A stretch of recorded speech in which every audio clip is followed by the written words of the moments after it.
The barrel of the gun was steady. Her hands weren't shaking. Mine weren't either. My sister stood 2 feet away, finger curled on the trigger, eyes narrowed with something I once mistook for strength. "Sign the papers," she hissed, voice brittle with rage, "or else." Our father sat in the corner, silent, watching. His silence was louder than the gun. I looked at her, then at him, and I smiled. "Look at this," I whispered, sliding my phone across the table. Her eyes flicked down. She went pale. 5 seconds later, there was a loud bang. It wasn't always guns and threats. Emily used to climb into my bed when thunderstorms shook the windows. She'd clutch my hand and whisper, "Don't let go," and I never did. I carried her through heartbreaks, through failed jobs, through every mess she made of her life. Dad called her fragile, Mom called her sensitive. I called her my sister.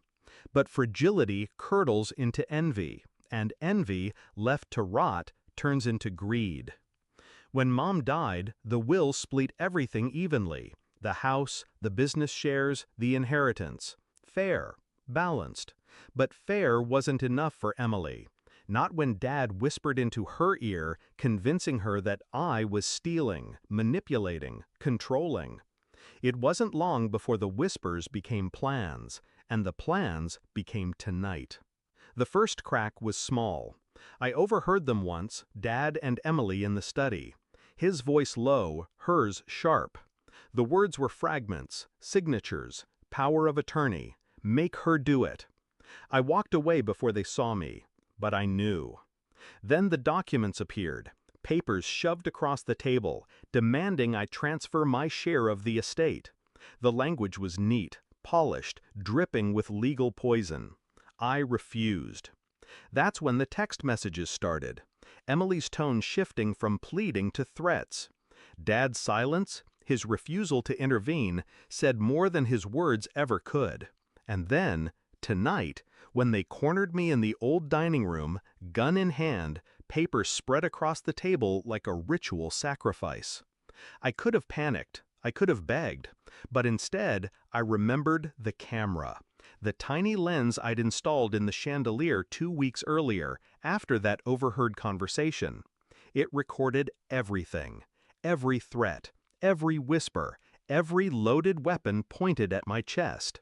And not just recorded, it streamed, straight to a secure drive, straight to my lawyer, straight to the police. So when Emily raised that gun, thinking power was finally hers, I felt calm. I didn't need to fight her strength. I only needed to show her the truth.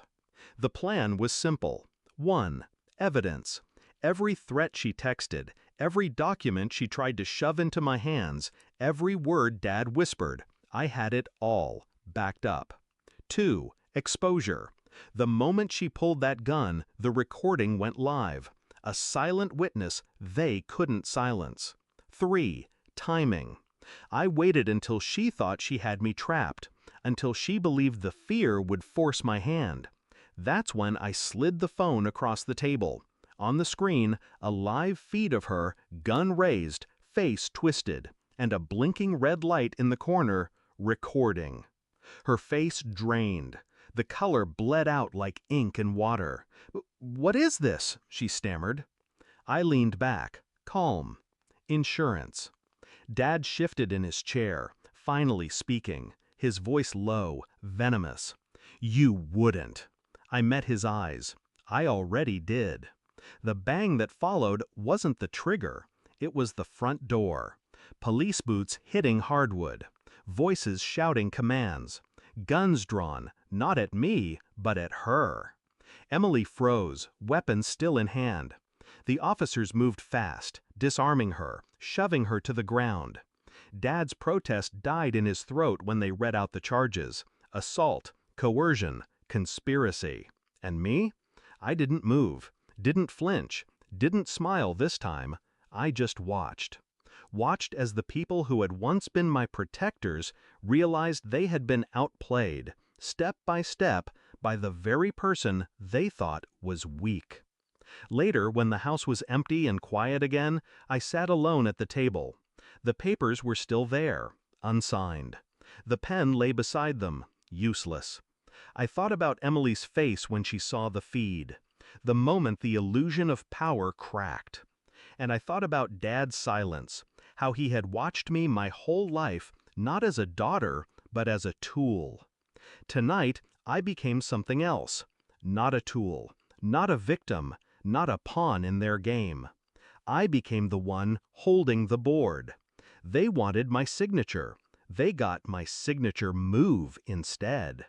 And as I walked away, leaving the papers behind, only one thought echoed in my mind. They pointed a gun at me to take everything, but in the end, it was me who pulled the trigger.